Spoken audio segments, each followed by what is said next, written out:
What's going on, y'all? This is Power 105.1. This is the New Era Show. Of course, I'm your host, Art, and today we have two very special guests. We have Alexis Major. Thank you for having us. You're welcome. And I want to call you by your real name, but I'm like, I don't want to be disrespectful because you know everybody knows you as Luka Brazi. So I'm like, no, whatever you prefer. All right, well, Kareem, yes. aka Luka. How you Gumbo, doing, y'all? The biggest. The biggest. How are you? I'm great. Thank y'all for coming. I appreciate it. Thank you for having us. I really want to say this though, because the turnaround really, like, thank y'all, because anytime you said it and then you made it happen. So thank you. As men, we have to be firm about the tongue, and we have to be very punctual when it comes to our word. So me being a man, even like my wife as a woman, she always keeps her word. Mm-hmm. Like she keeps her word more than 95% men that I know. So me, if I say I'm gonna do something, I just do it. That's all. It's just business. Now, the question that I start with, I like to ask everybody this that comes on the show.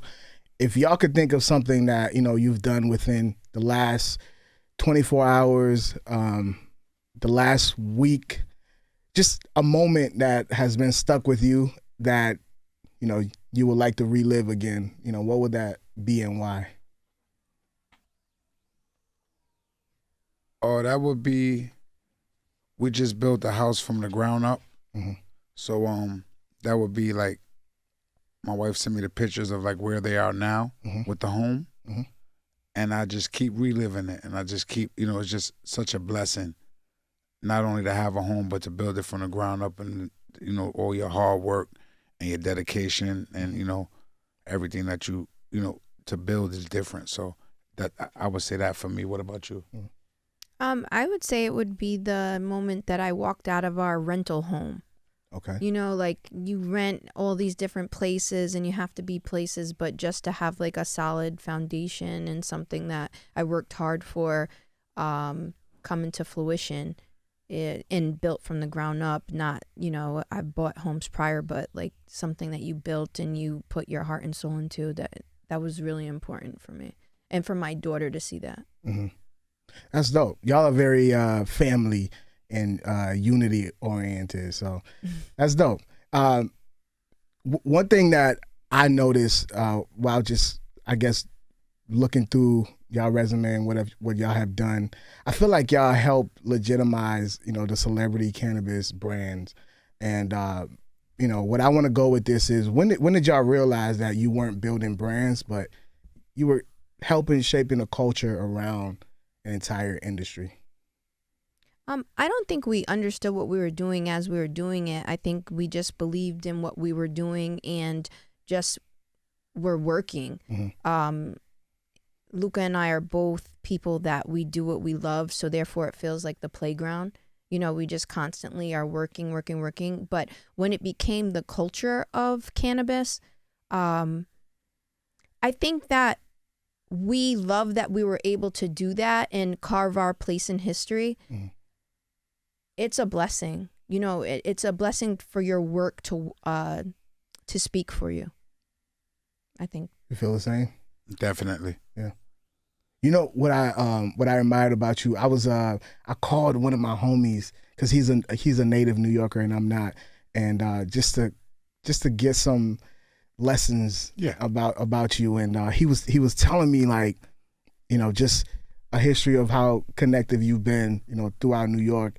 And when I started like listening to him, one thing I took away is just like, you've built a lot of relationships with a lot of prominent figures in the entertainment music industries, and I feel like a lot of kids can learn something from that, like the idea of grinding, you know, but not just grinding because sometimes they feel like you need clout to do it, but I feel like you did it without that, and especially a man being from the projects. Yes.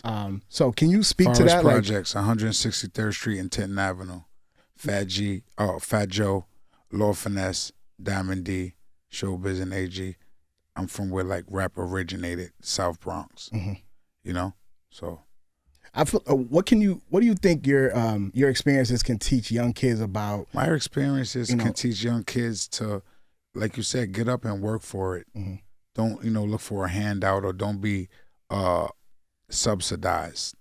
They want the look, they want the jewelry, they want the woman, the cars, they want to go to the clubs and pop the bottles, they want to throw the money, but they want someone else to pay for it.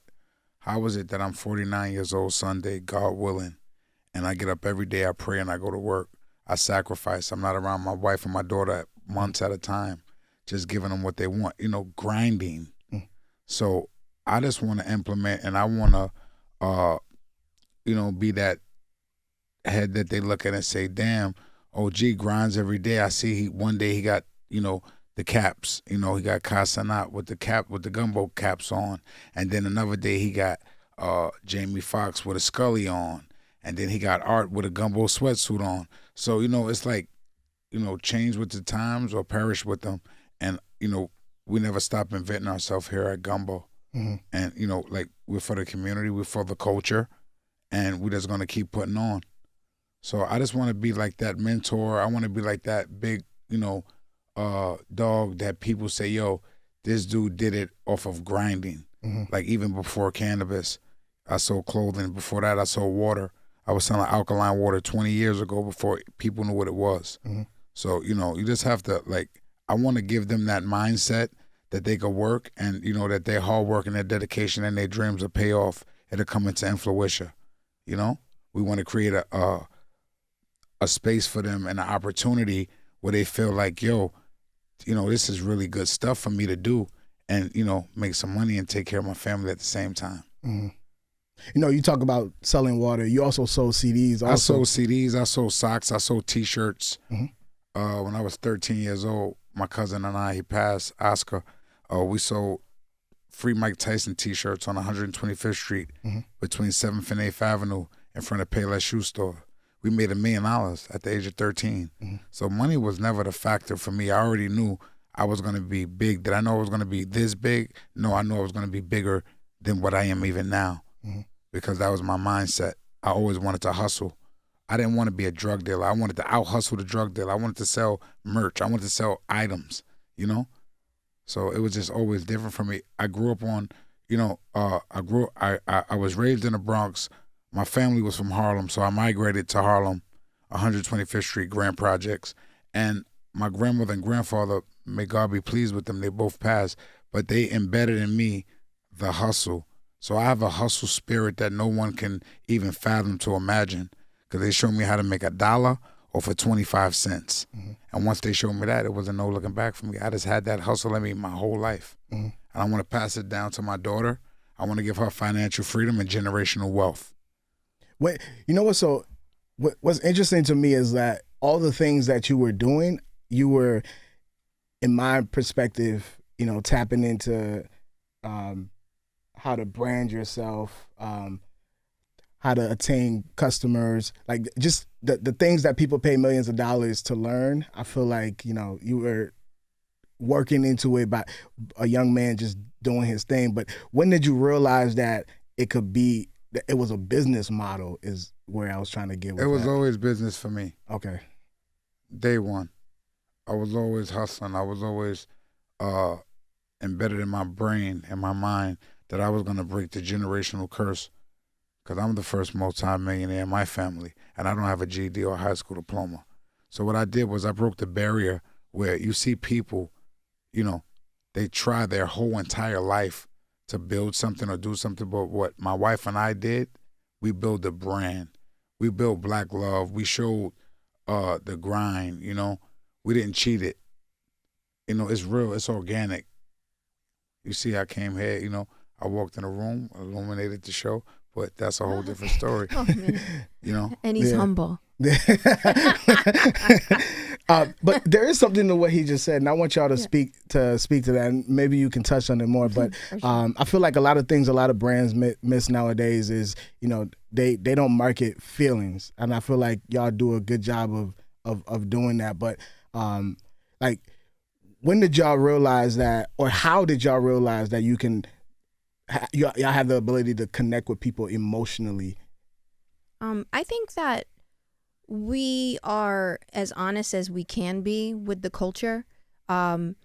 like Luka just touched on, we work really hard and we showcase that, and we also showcase the things that we've been able to obtain by, grinding this whole time. But what we're realizing with the youth is that, they're on some real fake it till you make it.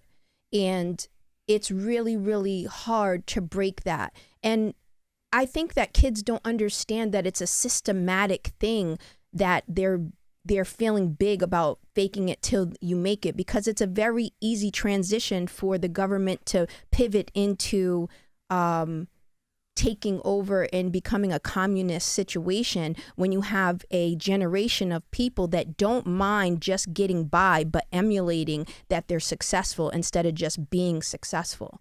So we're at a state of emergency right now with what's going on. It used to be the music would emulate hustling and doing right by your family, and you're only as powerful as the people around you. Now you see that a lot of people want to be around people beneath them. They want to be the only one shining. You know what I mean? They want to go to the club, and you'll see some jokes where a guy will pop one bottle and there's 50 people in the section. But these are things that are really happening. But because social media and the way that people edit and everybody's real crafty, it looks like something else. So it also makes kids that were hustling and were getting to it and were helping their mom and things like that stop doing that and being like, nah, I could just hang out, and it looks like a situation, and the girls are attracted to what's in the in the club, and oh, he looks like he has money. Half those diamonds girls are Fandango. They are moisanites and even cubic zirconias. You have jewelers out here that make half their living off of cubic zirconias and not real diamonds. Labba-dabba-doo, lab-made diamonds. That's what I call them. It's just a big, it's basically green screen. The world is becoming one big green screen. It's like a video game. Yeah, and when So that fake. happens, it's easy to manipulate, right? So, if you follow my page at Alexis Major on IG, I just am very authentic and very real about certain situations in my life, and I'm here to share it. If people DM me and ask me, and you've done this, you've done that. Yeah, but the grass isn't greener on the other side. I had to put in work to get to where I'm at. And also too, I remember when I was coming up and working at Def Jam or wherever I worked at the time, they even would make it like, oh, nah, you got to pay your dues. And it was hard to pay your dues to people. And you would feel angry, like, why won't they just put me on? Like, I'm talented. I could do this. I could do that. I can market. I can do all these things. But had they just let me through and not work my way, I wouldn't be able to grow the brand that we have today. So it's about putting in work. And, I'm about quarter zips now. I'm with the kids with the quarter zips. I got my Sinclair quarter zip on. I'm out here. I want to take a step back real quick, because I was watching an interview of yours for a couple of years ago, and you said something that was pretty prophetic. You said you were telling kids to stop chasing, corporate jobs and lean into entrepreneurship. Yeah. And you said because you feel like that's where the world is heading. These corporates aren't hiring people anymore. And you feel like that's what's going on right now. You can tell with college right now when it comes to the sports. Now you got nil deals. These kids are making more money than if they went to school to be a doctor. These kids are making powerful money. College is turning into just a marketing ploy as well. You know what I'm saying? Like, you can learn more by Chat GPT, by AI, than you can from a college professor. And just to warn you guys, Chat GPT, you have to train it. It lies. It's about emotions. It will emotionally lie to you. That's one thing. You have to be able to teach. A computer is always going to be a computer. Yeah, but however, you can look for knowledge and, move quickly within your environment. You don't have to go to college nowadays. I hate to say that. I mean, I spent a lot of money on college. I have 2 degrees. I have a bachelor's and an associate's in marketing and advertising. Back then, I feel like I definitely needed it. And you do need education. I just don't think that you need this structure to be successful, unless your family is from a different type of cloth or different type of money, where you could go to school to rub elbows and shoulders with the elite. Then that's a whole different thing, because I believe your network is your net worth. If you're with 4 broke people, you're gonna be the 5th one. If you're with 4 people that don't have the magnitude of power in your brain and they don't sharpen your tools, you can't have a back and forth with them on an educated level, you should not be around them. You should be around people that help you become bigger in your thoughts, in your prayers, in your mindset, in your health. And if you're not around that, then you need to seek that. What about the idea that success is subjective? Like a person that comes from, middle of Wisconsin and is making $50,000 a year and happy with that and feels like they're successful. Guess what? Money should not show your success. Okay. I definitely feel that with me personally, I don't stop. So even when I get to a goal, I don't stop from there. I keep going. And that could be a gift and a curse.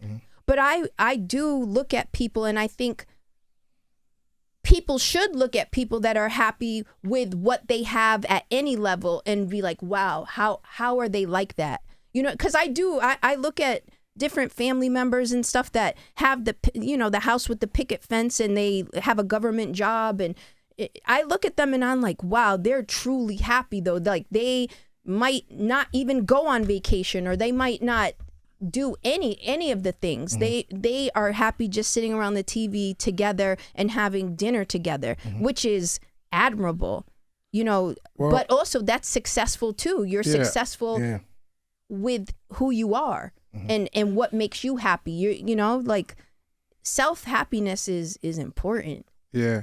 And mental health is important as well. This is Luka Brazi, aka Flytrap_Big Gumbo on IG, if you want to follow us. I believe that when I come into contact with people like you're speaking of, the Wisconsin guy with the $50K a year, I am the individual that I don't care who it is. If you're a doorman, you're parking cars, you're taking out trash, I'm always going to pour some positivity or sprinkle some pixie dust on you, where I tell you or I leave with you that, listen, this is temporary. This is just for now, but I see so much more in you. Or I know you're bigger than just pressing up shirts, or I know you're bigger than just, parking cars. But it's impressive for people that do those jobs that love doing it. Because you get a lot of people that do those jobs and they're mad that they're doing it. No, that's cool. But if you're going to do something, do it to the best of your ability. What I'm saying is that when those people see me and they recognize me and they say, oh, crap, yo, Big Gumbo, yo, wow, yo, I say, yo, come here. Here go $100. I want you to be better than me. Yo, Big Gumbo, I want to be like you, man. Nah, I want you to be better than me because I see so much better in you. But I'm just saying, I just want to give that positive energy to people, I want to give them a believing chance, a shot where they be like, damn, you know what? Big bro left me with some knowledge, or he gave me a jewel, I tell him, yo, Hump, take that money, go get The Secret, the book, read it, Rhonda Bain, it may spark something in you to change, Just something to give like a volt of energy, like a charge, like, damn. I walk away and they like, yo, he really did something for me, I don't think money is everything. Money is not happiness. And also, as a culture, we're taught to, if we have. Disagree. No, but finish your sentence. I disagree. However, too, we're a culture that when we have money, we like to show it. We like to wear it. We like to show the diamonds and all those things. And I think sometimes that's a trap, because when you emulate all that money and you're out here making it, but you have further to go, then the IRS is coming. Then this one's coming. Everybody dislikes you. Everybody dislikes you because you got too much money. I think that we need to figure out how to, as a culture, be successful and not have to show it. Live it. give it, show others. But why do we have to always wear it? If something's on your ass, it's probably not an asset. I'm just saying. Mm-hmm. No, I get the point you're making. I think the reason why I said I disagree is because I always feel like when I was older, when I was younger, people would say that, like, yo, money isn't everything. Like, money don't bring you happiness. And I always felt that was BS because all the things that make me happy, I need to purchase That's it. you. Because, my family That's makes you. me happy. My daughter makes That's me you, happy. though. I mean, that's true. My freedom makes me happy. My health makes me happy. Yeah. So like she said, it's not always about wealth. Mm-hmm. Because you could do something little that, You could make $2 million today and get hit by a bus out there, or drop dead of a heart attack because you didn't take care of your body, your tomb. You could. Yeah, but I need money to take care of my body. Yeah, but you could have. I'm just saying, you need the money. You could have money. You can have money, but you're doing everybody dirty. And guess what? It's going to be a lonely, lonely life for you. Yeah, go ahead, Go ahead, live your life. Be happy in that very alone situation because you did the wrong thing. You know what I mean? It's also how you get it too. You have to be able to look yourself in the mirror. You have to have integrity. Yeah. Yeah. People do and not things, just say you have integrity. You have to actually live integrity. Yeah, people do things. What is that? I'm sorry. Can y'all go into that? Like, what do you mean by that? A lot of people project who they are, but don't live that.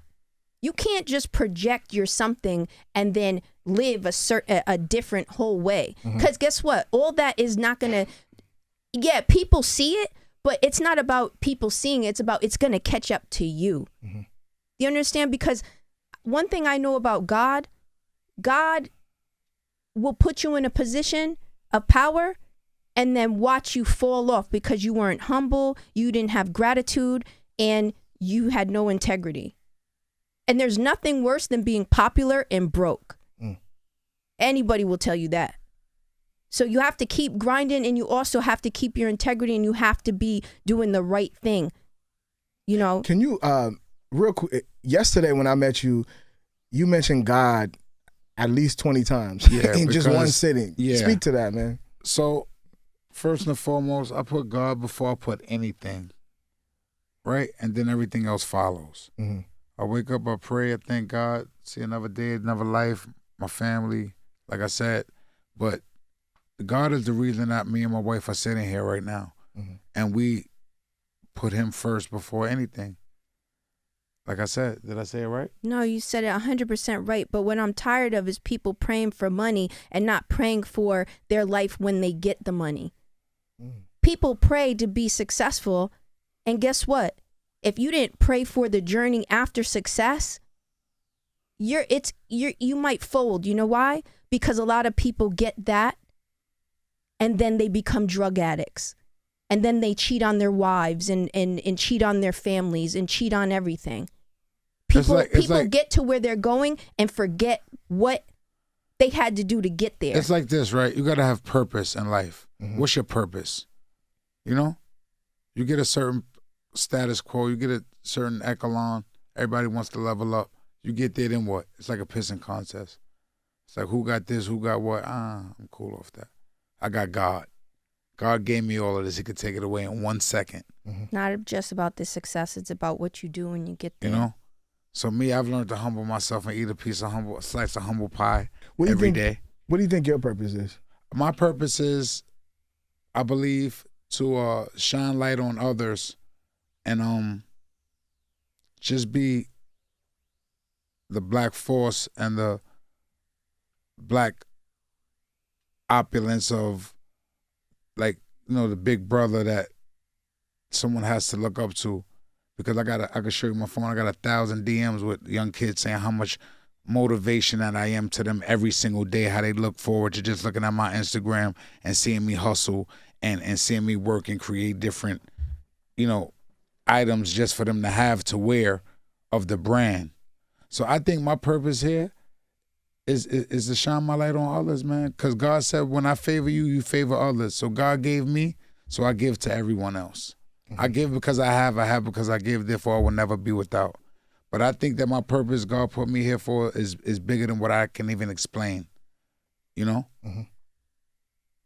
Well, I'll tell you, my purpose right now is to plug my new website that's coming out. It's called officialgumbostore.com. Officialgumbostore.com. That's officialgumbostore.com. You will be able to, from Thanksgiving, we launch on Thanksgiving, be able to get gumbo to your door legally in any state that THCA is available. You are able to get it straight to your door via UPS. And we have no other website.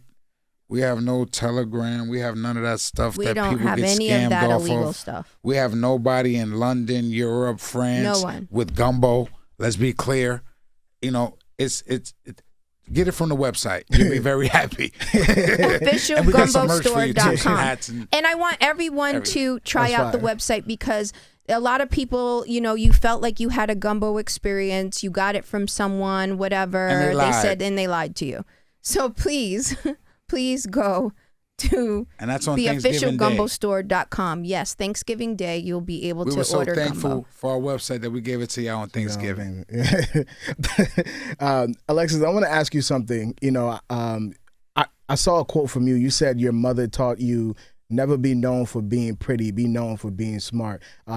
In all due respect, as a woman who is both, has being an attractive woman in this space ever changed how you had to fight your way through certain doors? Yeah, I mean, I think it's way more important for females to be smart than to be pretty, because if you're pretty, you're already cursed or blessed with that, because that's a blessing and a curse. Women are already the most hunted animal on the earth, and if you're a pretty woman, everybody thinks things just go, you know, the correct way for you. However, you know, when you're pretty, everyone thinks you have it all figured out.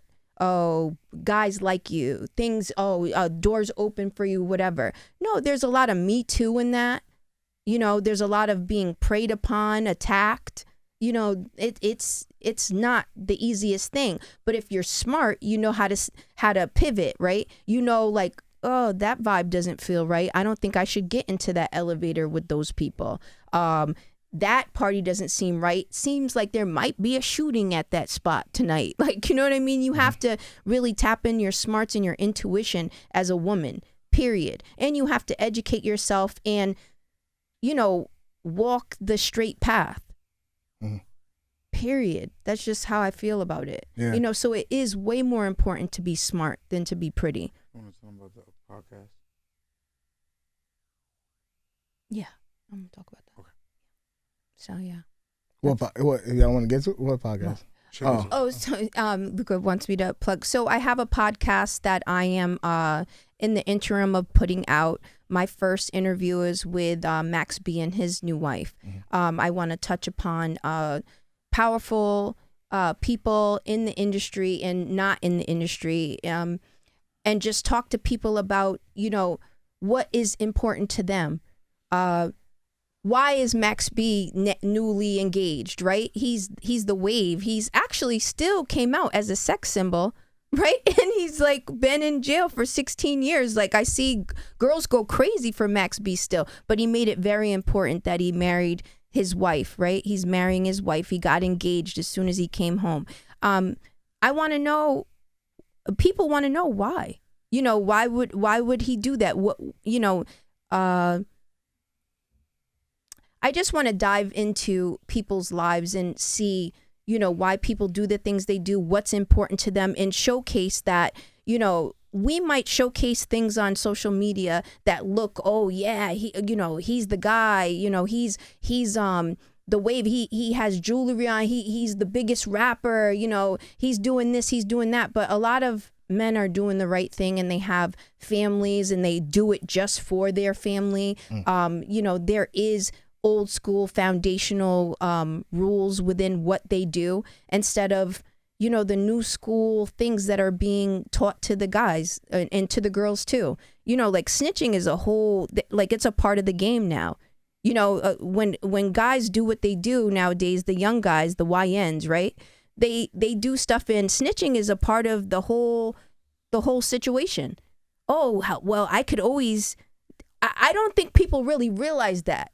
If you're in the streets right now, I hope you realize that telling on people that they're with every day is a part of their puzzle of how they're going to get out of trouble. It's a totally different thing. Back in the day when you signed up to do certain things, you signed up to take whatever came with that. It wasn't a thought. It wasn't a thought. Now, the thought is, oh, well, this person could take the fall for this or that.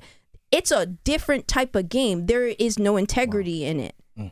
First of all, if you're willing to do something illegal, you have to know what the laws are and what the time is that comes along with that.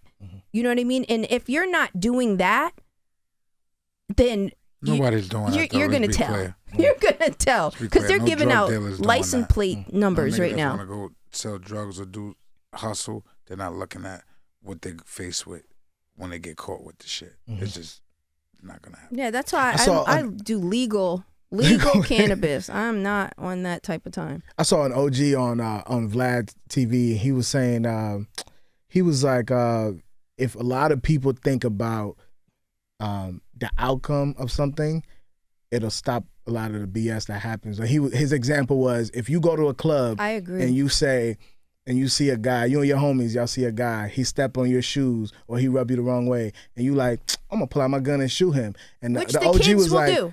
which they would do. Yeah. And the OG was like, well, what if you say, or someone else say to you, well, if you put out your gun and he put out his gun and shoot you, what are you gonna do? But they never think about that outcome, that the other person might have a gun and shoot you back. It's just always, well, I'm gonna shoot him. What if he's willing to shoot you too? Yeah. So he said, if people start thinking that way, it's like, what is the outcome if I do this? It's a sad world that we live in. Yeah.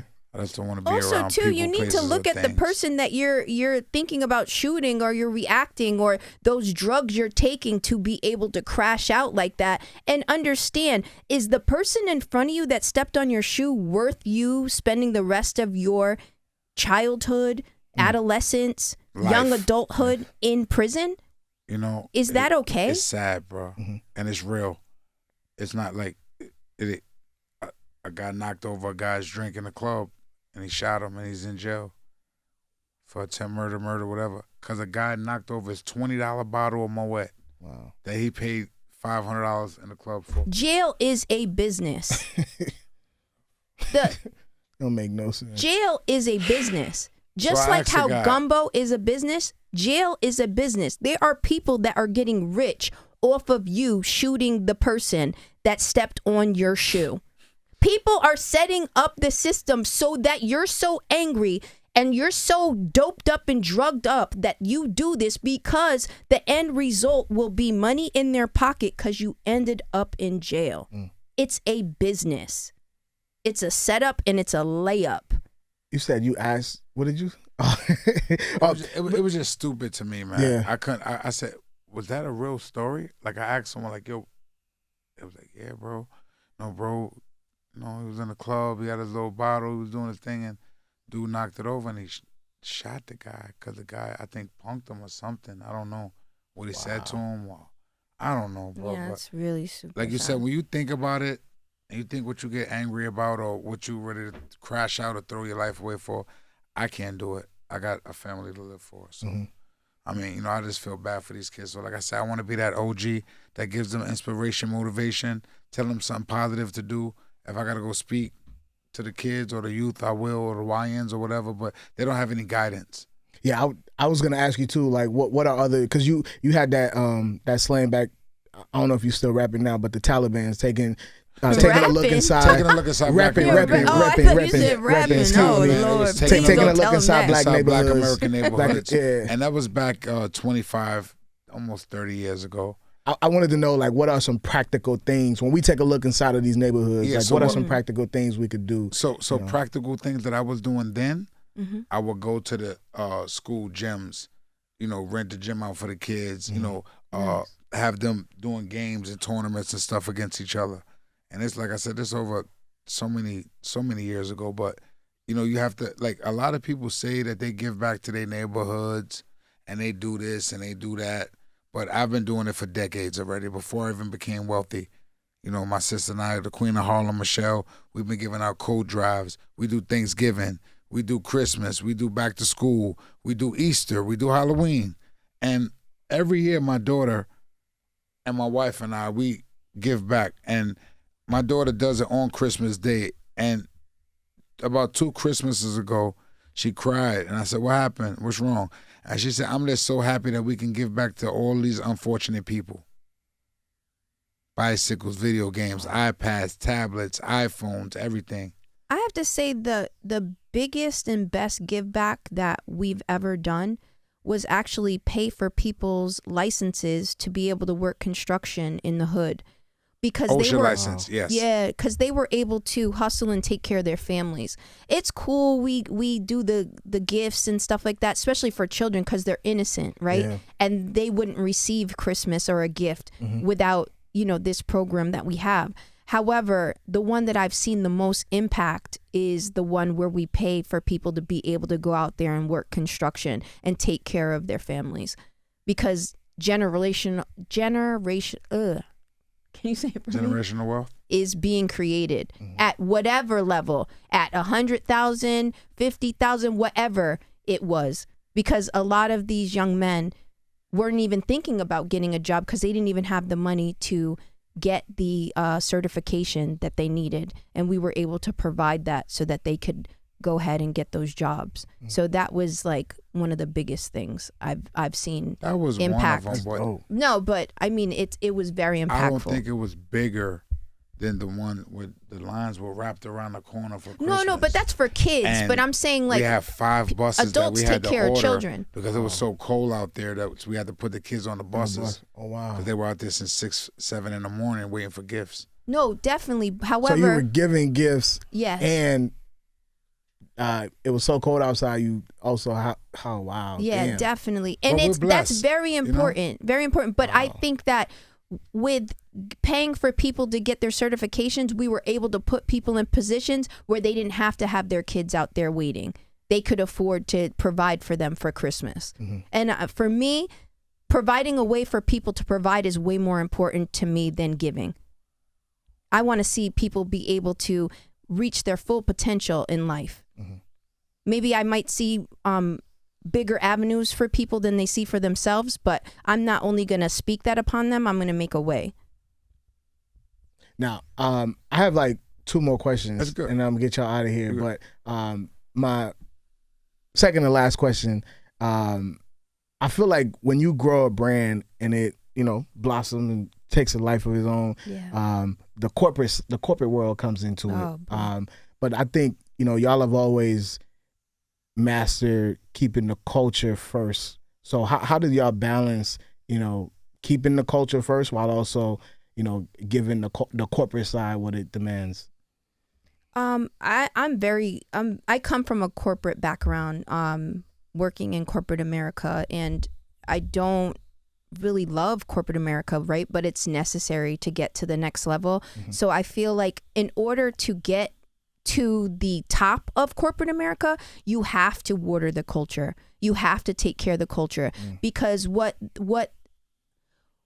corporate America will try to do is they'll first come to you and try to give you a deal. If you don't take the deal, then they'll try to emulate you and try to come up with a copycat.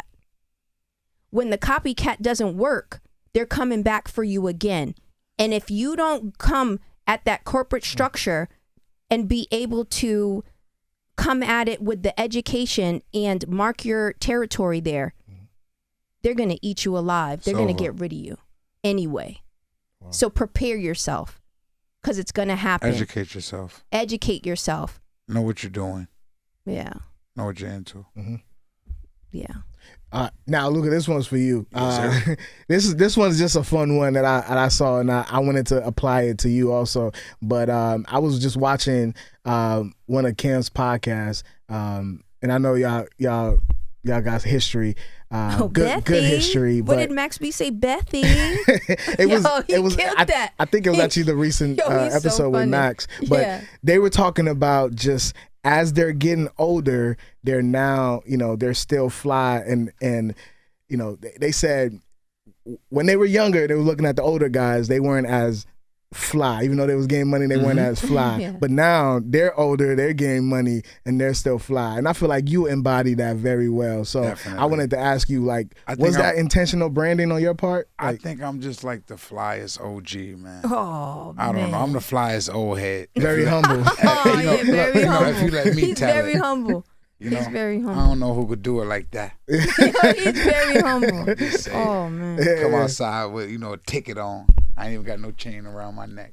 Hold on, but let's be clear. When Cameron and Mace first came with their show, they really, I knew it was going to be successful, and Luka could definitely co-sign this. I told Luka that show's going to be successful because they came with the suits on. Those are both of my Remember, childhood they friends. came with suits on. They came to play. They Yeah, came like they were the coach. I knew that So was what going to made- happen already. What made the suit the reason why you They believed it came would with be- such professionalism. Okay. They got to the nigga shit after. Yeah, they got You to know the what I'm bag. saying? But they came with professionalism. They didn't come to play with anybody. They came suited and booted. And you know- those weren't Stacey Adams they had on. Yeah, and you know when you come out, like she said, when you come correct like that, people know you mean business. They respect you a little bit more. You know, because we come from the hood. You know, Look at your boy Steve Harvey. He's the biggest, but he ain't got them You know what Stacey. Cam He said? ain't got them. Cam said, yo, he you ain't know- got them cheap suits Cam on say, no you know more. why I respect Luka Brazi? Because he stays out the way and he don't play. I just get that. I'm on one, man. I just want to hustle. I want to work. That's it. I like- just want him to work Yeah. Listen, and do what he loves. I'm always working, never jerking, because Alexis Gumbo likes Birkins. I don't rap. That's not a bar. I didn't see her with no Birkins though. She kept it Yeah. light. Oh no, there's a Birkin over there. Oh yeah, Yeah, that's a Birkin. never mind. You probably ain't see that one Never You probably mind. ain't see that Never one mind. before. Oh, yeah. I ain't never Always. seen that I mean, I before. keep it tucked. I keep it tucked. It's Well, not you dress so important. regular. No, I've got on my Sinclair. You know, I'm supporting she my chillin'. friend's brand. Yeah. You know? He said she's Look, chilling. she's humble. Yeah, no, She's humble. I'm supporting my friend. I got this for free $99. Yeah. This is my friend's brand. Very you know, I humble. don't. Yeah, Very I don't, humble. No, I don't have to do what this guy does. Yeah. I don't do that. I don't have it. He has it. IRS, he has it. I don't have it. Nah, that's funny. Oh, but one more question though. Luka, what made you want to wrap your arms around DThang when he came home? DThang and my son, I've known DThang since he was a baby. Dirty like Dan. a Dirty Dan. A little jit, right? And him and my son's relationship has just always been impeccable. K-Hound, that's my son. He brought DThang to us. He has a lot of talent, and he always he has like that ear for the artists and the up and coming young artists and the new people. Period. Central C is very close with us due to my son. I just wanted to embrace him because, like I said, I know they need that big brother, that father figure that they didn't have. That uncle, everybody calls me unc. I'm cool with it. I ain't like none of these rappers. Because you're old. Unc. I'm old. I get old. it. Look, whatever. But I love these young people, and I wrap my arms around DThang because I seen something in Daniel that a lot of people didn't see in him. You know, his power of belief, his power of attraction. The kid can do anything. You know, he took a little spill, but my wife and I still here for him. That's still my artist, and he's gonna come back harder than ever. He's a nut. The He's just kid's a a nutcase. whole nutcase. So we got a lot of stuff coming up with this Yeah, kid. he's He's a crazy, nutcase. Yeah. and I love him, and he's gonna special. do well. He's you know, definitely sometimes special. what my wife taught me in life, like we can't pacify these kids. So I pacified him. So I took the pacifier Out of away. his mouth, yeah. I sturdied him up, and he's gonna be good. Yeah, it's not just him though. I feel like you a lot of the young dudes definitely are OT7 attracted to Kwani, you. Yeah, YTB Fat, Low Shimmy, those are all my babies. Rio, yeah. Peasy, shit. The list goes on. What's our guy that's locked up? They got the Gumbo stamp. Chicken P. You know, all the young boys, I love them, man. They could call me anytime. I'm there for them. It's like you see G-Herbo. yourself in them, kind of like that kind of thing. I know where they came from, Okay. and I want them to go so much further. We all come from a hood. It's similar. The projects, the ghetto, Section 8, food stamps. If you can relate, you can relate. If it don't apply, let it fly.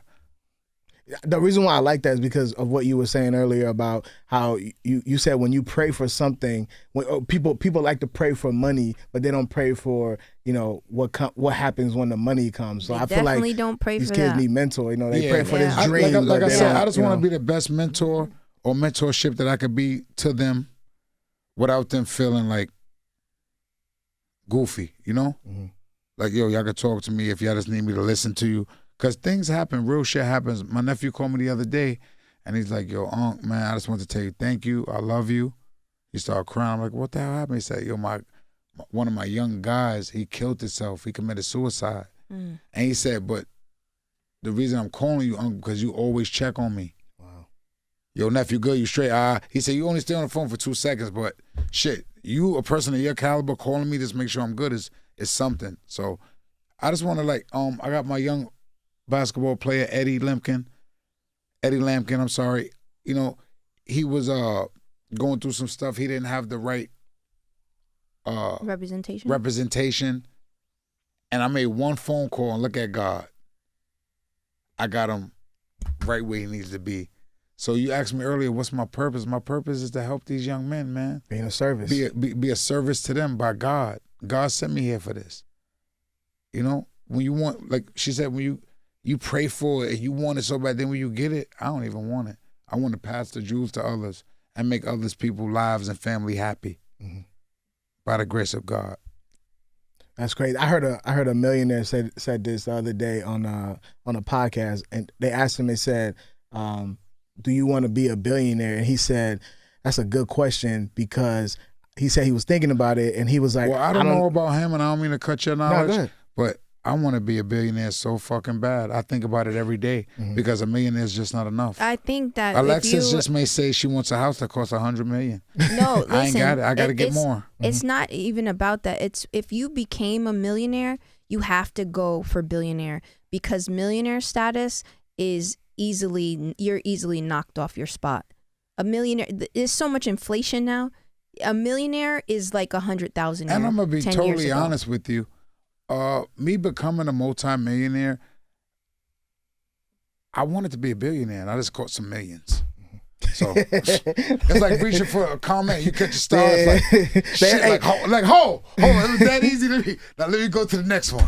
They always say, "Shoot for the stars, you'll fall in the clouds." You will fall in the clouds. Yeah, for sure. Okay, I know you said. I remember you said you wanted to announce something special. Was that the website that you were talking about? Yeah, that definitely is the website. And I keep looking at my phone because I don't want to mess it up, because there's so many bootlegs of Gumbo out here. But the official site is officialgumbostore.com. Officialgumbostore.com. Thanksgiving Day, you will be able to order gumbo to your front door. And I'm also looking for up-and-coming brands that want to get in the legal market. If you're not already in the legal market, I'm looking for up-and-coming brands that are putting in the work, that I want to help them establish themselves as well. Thank you both for your time, man. Thank you, my brother. Genuinely appreciate it. Really, really Thanks for appreciate having it. us. Everything. I appreciate thank it. you. Everybody else, it's Power 105.1. This is the New Era Show. We'll see y'all. Peace. Wow. Thank you. Thank y'all.